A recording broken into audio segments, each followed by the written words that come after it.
Conservatives are finally fighting back in a tangible way against big tech censorship. And, as it so happens, we happen to have on this show the man who first put forward the legal theory that is doing it, and the man who was at the center of big tech's biggest censorship play during the 2020 election.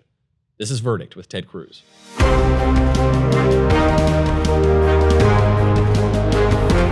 Welcome back to Verdict with Ted Cruz, joined as ever by Senator Ted Cruz, and we're very pleased to be joined by Sohrab Ahmari, op-ed page editor at the New York Post and the author of The Unbroken Thread, which is an excellent book that people should go read. Sohrab, thank you for being here.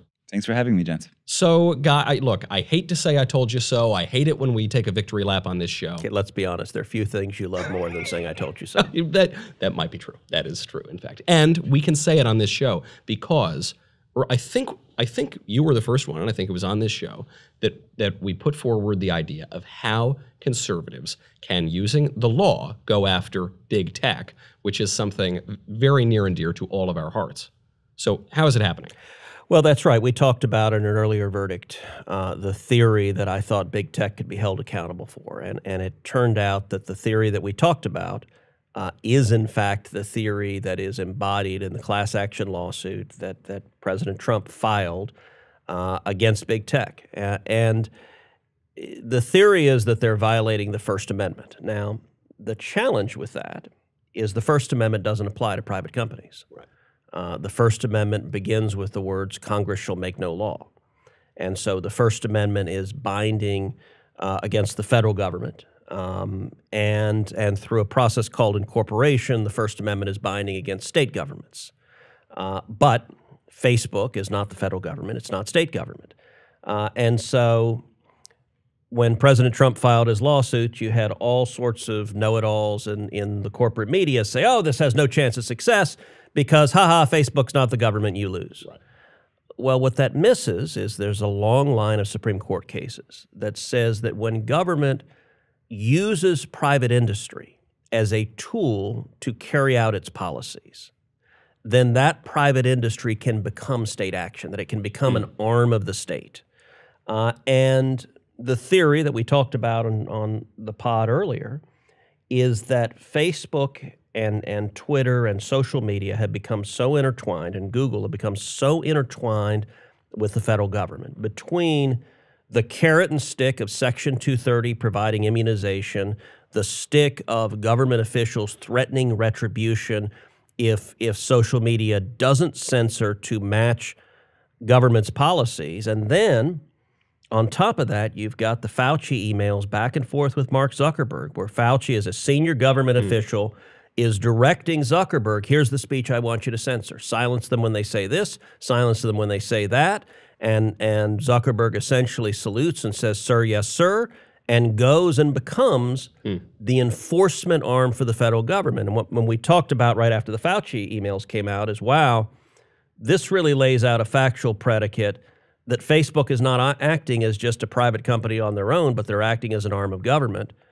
Well, it almost seems like the Biden administration saw that and decided to up the ante. Because this week, between Jen Psaki and Joe Biden, they're leaning in. Jen Psaki from the White House, from the podium, is directing social media, you must take down any speech we deem to be misinformation, which is whatever is contrary to the government line at that moment, and demanding from the White House podium not just one social media site. We want every social media site to become our censorship arms. I got to say, I think the Trump class action lawsuit became much, much stronger this week because of the blatant exercise of power by the Biden administration. You know, I will admit I was one of the people who was skeptical of the First Amendment argument against Facebook, and you did begin to persuade me otherwise. But it does seem as though the Biden administration wants to give some credibility here. And by the way, when it's the Biden team defining misinformation, I think we have it on good authority that misinformation often turns out to be exactly the truth, as we found out in 2020. It turns out to be information. Right. Look, you know full well, because one of the targets of censorship right in the heat of the 2020 election was the New York Post, where big tech for 2 weeks banned you from their platforms. What was your reaction when the big tech overlords just with a flip of a switch said you're deplatformed? Well, I should note, just because I work for Mr. Murdoch, that I don't run the paper. I help edit its opinion pages. That's probably a wise caveat to put in. But no, I mean, it was. I actually hadn't seen this story. I'd gone to bed early. I could look up our pages the night before, but I hadn't. So I just went to sleep, woke up, saw the story. I was like, whoa, that's a big cover. That's interesting. 10 o'clock, Facebook employee says, we're reducing circulation on this. And in his bio, it says, before joining Facebook, this fellow was a staffer for Senator Boxer, a staffer for the Democratic Congressional Campaign Committee, but so shameless, so blatant about this. And then the Twitter thing happened, where you couldn't share it publicly. And then people were asking me, so what's the story? Can you send it to me in direct messages? And you couldn't send it in direct messages. It was the most surreal, sinister. I mean, look, ultimately we prevailed. At the New York Post, its story got unbanned. We got our account back without doing the absurd thing that Twitter asked us to do, which was to admit that this was hacked material. Which it was not, as far as it absolutely was. And by the way, you say you prevailed. There was this thing that happened in November.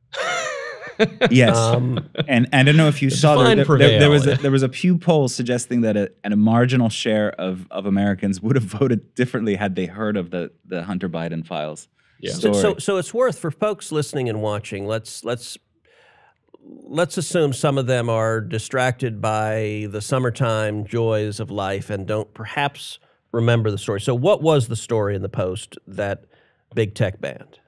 The initial story that they banned was a story that suggested that Hunter Biden had arranged meetings between executives from a Ukrainian energy firm called Burisma, which was paying him $50,000 a month, nice work if you can get it, despite his utter lack of expertise in Eastern European energy affairs or whatever. So yeah, that he had arranged meetings between executives from this firm and his father, who was then the Obama administration's point man on Ukraine and the second most powerful man in the world.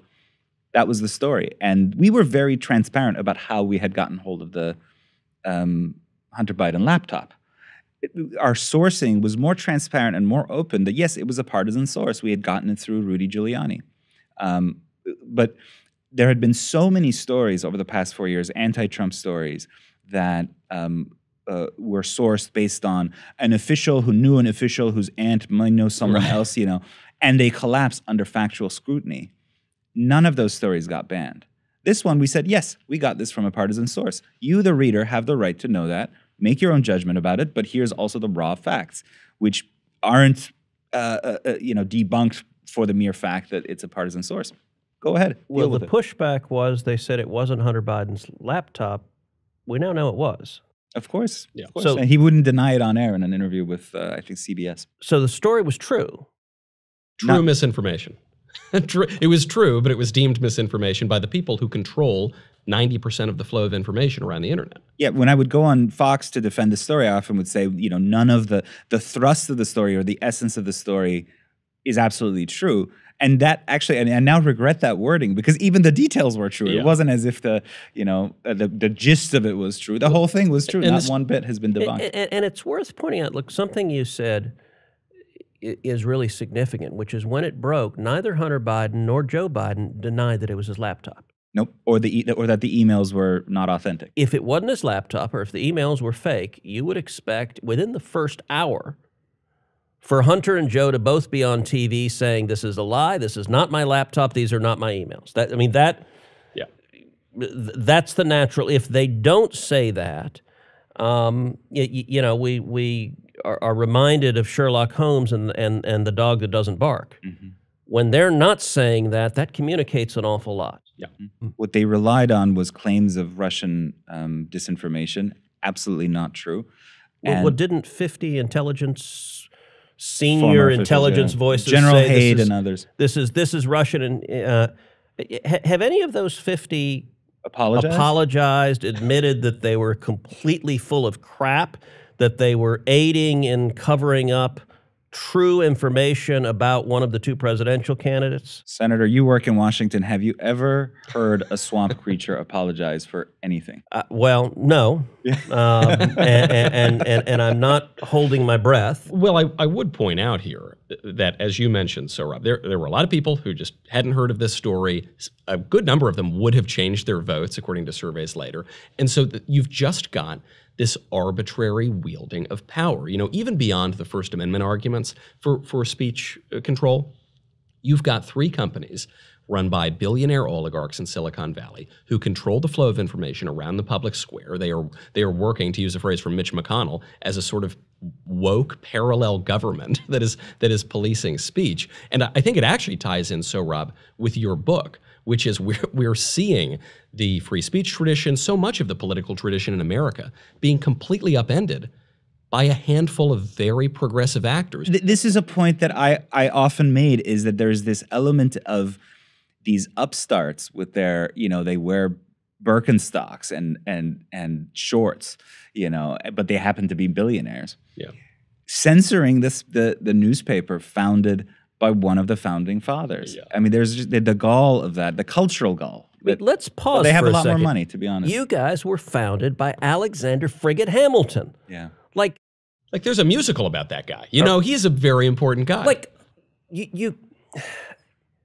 I say this all the time, but it's Saturday Night Live skits have come to life. Yeah. You have these billionaire oligarchs in Silicon Valley that are like, and you guys are what, the fourth, fifth largest circulation in Something the country? like that. Yes. Yes. And yet, Zuckerberg and Dorsey, who, my God, tell me he is not a troll who came from under a bridge. What is it with that beard? And at least one of those Senate testimonies, I was pretty sure he hadn't showered, hadn't gotten out of bed yet. I mean, it was what does he bizarre. need to? Who does he answer to? Doesn't he go on these meditation trips where he only dines on bananas and whatever? Well, I refer to him as hipster Rasputin. There are many theories. That's a very good one. Yes, I like that one. Yeah. But the absolute arrogance of we will silence, and it was not only you, there was an aftermath to that, and that there was a Politico reporter who sent a tweet Gabe Sherman, referencing what your article was about. And the Politico reporter got banned, and the Politico reporter crawled back on his hands and knees and said, "Oh, my overlord masters, I apologize for having offended you. I will not discuss the topics you will not allow me to discuss."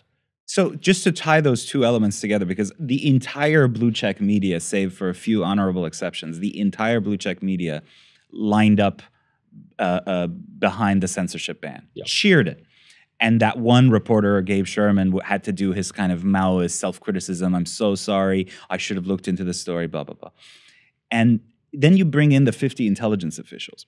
And as I remember, journalists and intelligence officials were supposed to have an adversarial relationship with this country because those intelligence officials wield the unaccountable power to, you know, like nuke people, or not nuke people, but drone people or spy on people. And journalists were supposed to kind of have a questioning relationship with them.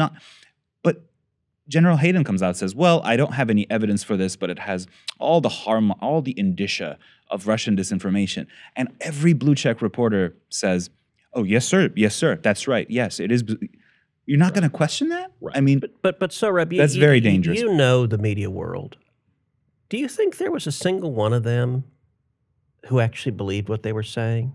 At that point, I mean, one of the things that has happened to media today is they are pure partisan. The New York Times understood that their overriding mission in life was to defeat Donald Trump, that they were political operatives, and anything that helped Trump must be silenced, anything that benefited Joe Biden must be amplified, anything that hurt Biden must be covered up. And they're not, you know, there was a time when there was a norm in journalism of actually cover facts.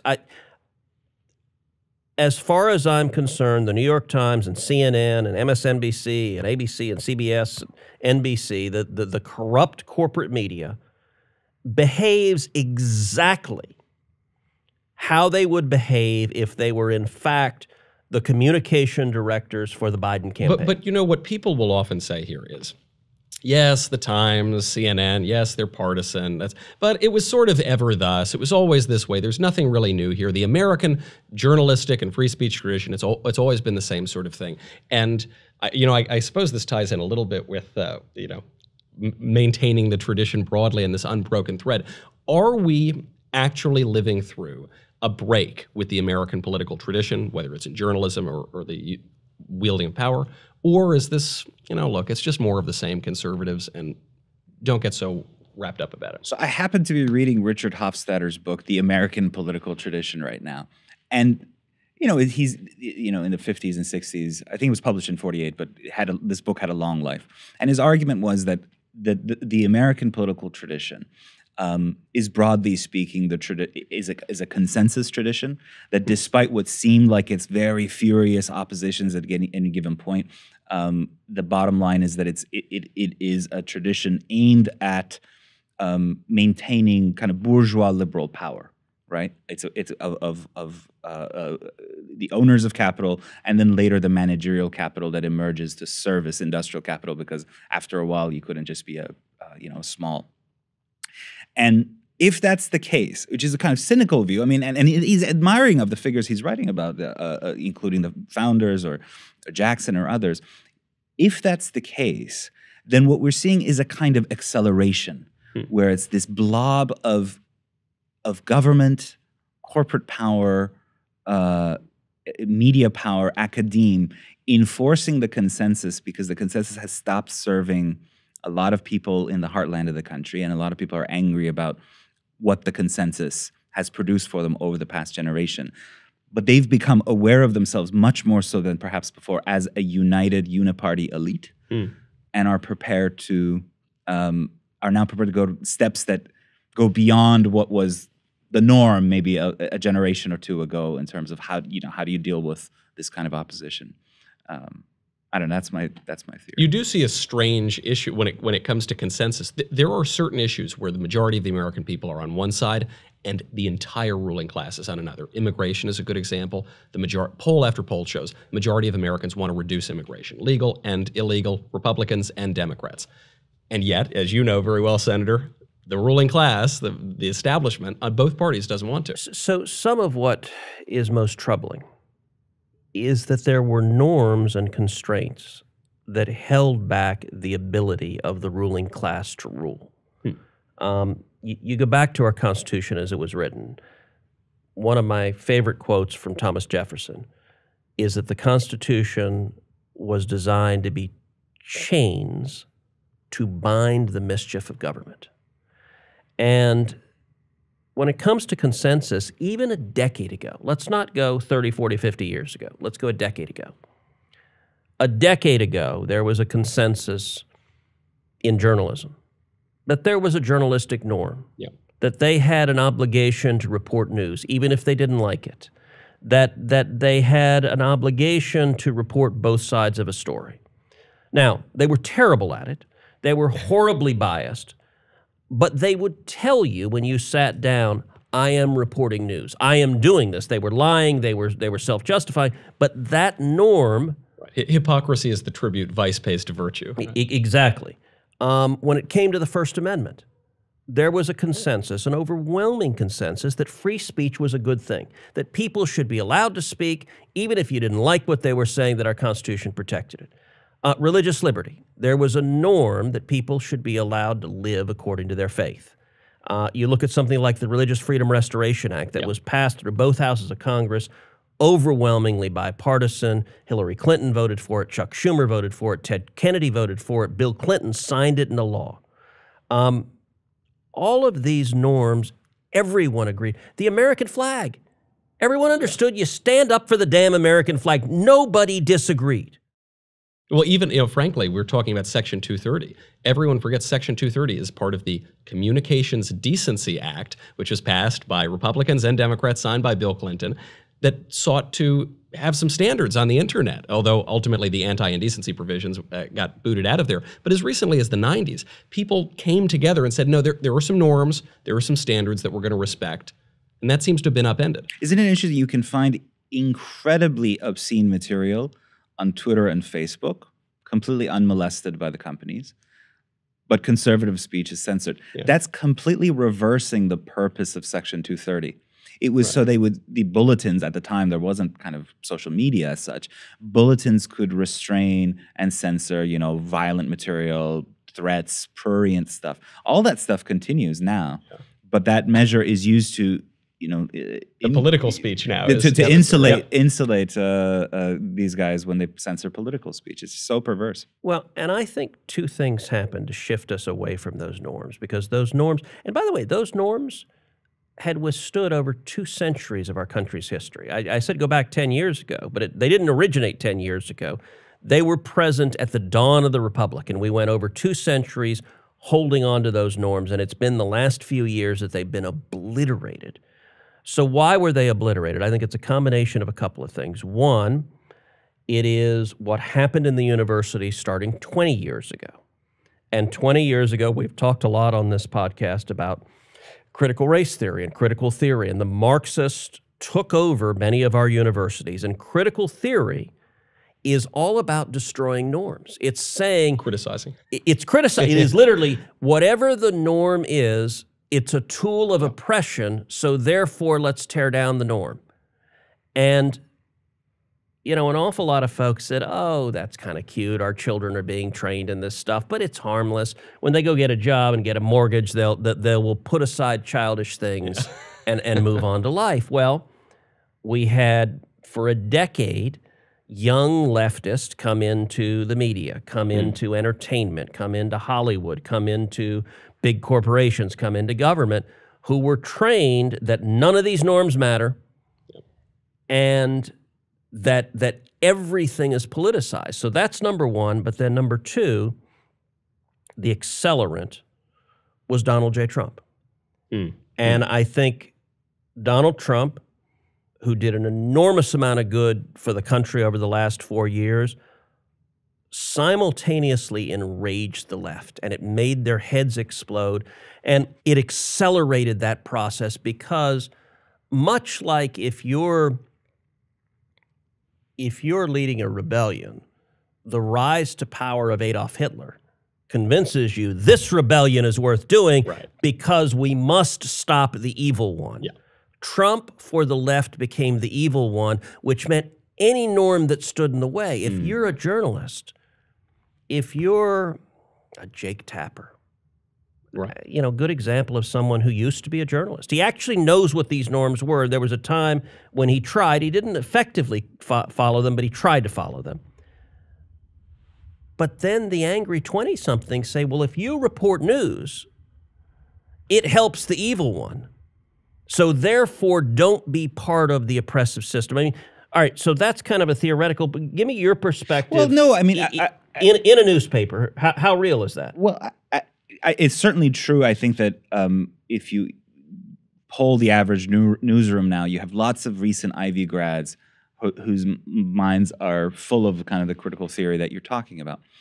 What's interesting to me, and if I may introduce a wrinkle to that, is that we say Marxism or we say critical theory, and we use the word left even, but it's not the traditional economic left, because notice it gets so easily accommodated by large corporations. It's not as if, so if critical theory and this kind of neo-Marxism were a threat to the material interests of Apple Corp, Nike, of the trustees of the Ivy universities and so forth, I would promise you they would repel it within a second. But somehow it's a kind of cultural leftism that blends very well with kind of neoliberal corporate rule. Although let me ask you something. Yeah. Is Chinese communism a threat to Apple or Amazon or big tech? It's a friend. It's the employer, friend. I believe, yeah. I think that's exactly right. I actually think communists are quite fine with massive accumulations of economic power as long as they can control it. Communism has always been built on a lie of equality. And in every communist country on the face of the earth, there's massive inequality. Fidel Castro was a billionaire. Right. And he lived like a billionaire. Putin is a billionaire, and he lives like a billionaire. Putin wants to be Mark Zuckerberg. I'm waiting to see Vladimir on one of those weird hydrofoil things. So was surfing on the lake. Like it is, these are all tools to use force to oppress and take from everyone else. And so big business, I think, has always been willing to get in bed with big government.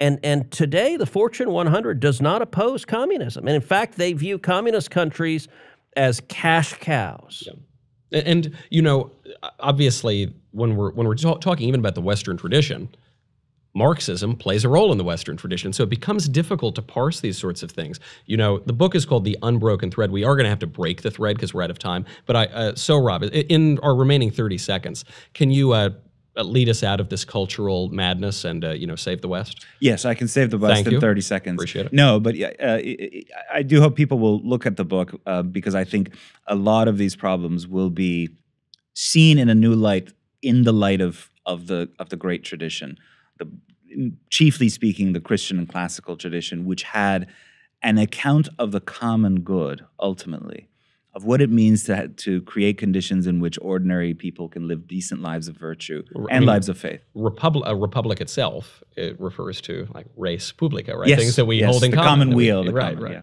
And actually, Sarah, before we wrap, can you take 60 seconds and just tell Verdict listeners your story? Because you have a remarkable story, and I think we would be doing a disservice if we didn't get a chance for people to learn it.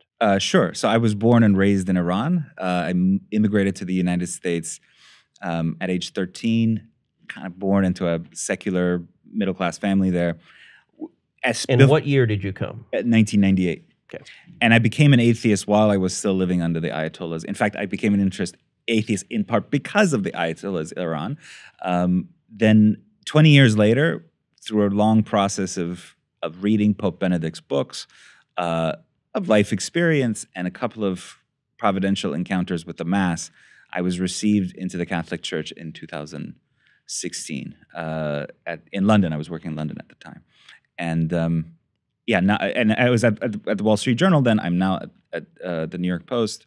So I've spent most of my career, it's the second mention, I've spent most of my career with Rupert Murdoch's wonderful family of media companies. And how did you come to be editor at the Post? Well, I'm the op editor.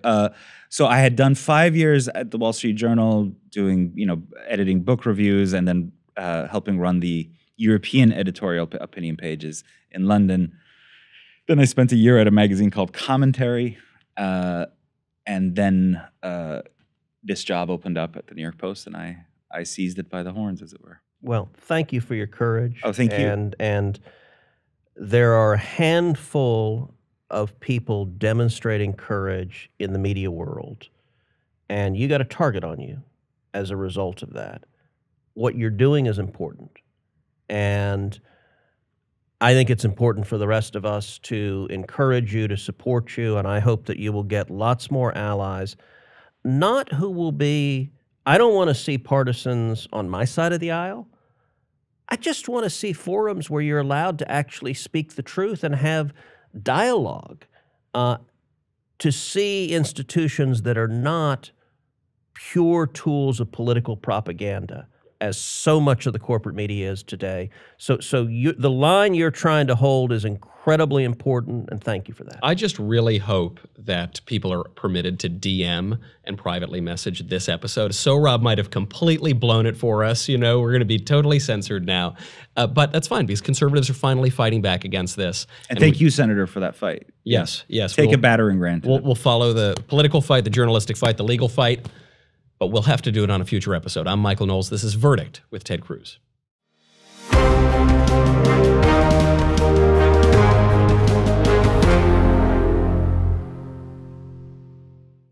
We are going to be taking Verdict on the road. We are partnering with the Young America's Foundation. We're going to multiple schools. I think we're going to 6 schools and universities with YAF. You can go to yaf.org/verdict right now to request that we come to your school. The deadline is August 18th. Senator, should we go to the really nice, wonderful conservative schools with the Young America's Foundation, or should we go to the crazy, leftist, insane schools that are going to run us out of town on the rail?